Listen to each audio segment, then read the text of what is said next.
नमस्कार. आपण पाहत आहात जनजागृती लाईव्ह न्यूज. आमदार किसनराव वानखेडे यांनी केली पूरग्रस्त गावांची पाहणी.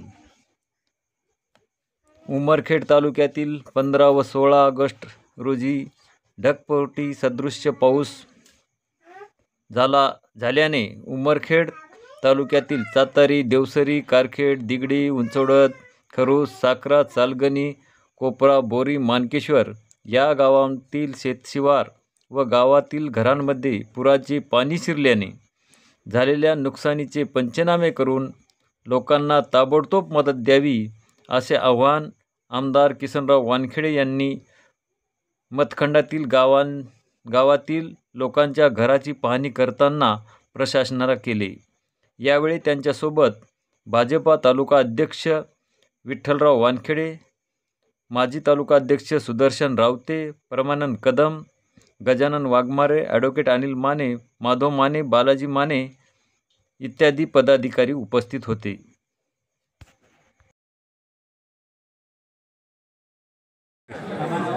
दिनांक 15 ऑगस्ट 2025 व दिनांक 16 ऑगस्ट 2025 रोजी उमरखेड महागाव विधानसभा मतदारसंघामध्ये अतिशय अतिवृष्टी झाली.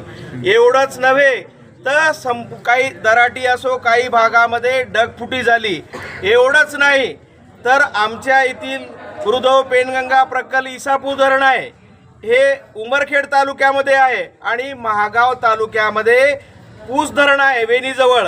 हे दोन्ही धरणं भरल्यामुळं दोन्ही नदीला खूप मोठ्या प्रमाणात पूर आल्यामुळं नदी काठील अनेक शेतशिवार पूर्ण खरडून गेला आहे, वाहून गेला आहे.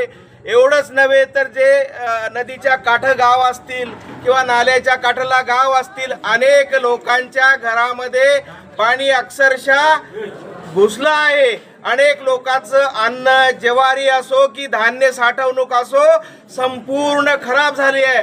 आज परिस्थिती अशी आहे की अनेक लोकांना अन्न सुद्धा नाही. माझी शासनाला अशी विनंती आहे की ज्या लोकांना अन्न नाही किंवा ज्वारी नाही, अशा लोकांना तात्काळ त्यांना तसं अन्नधान्य पुरवण्यात यावं.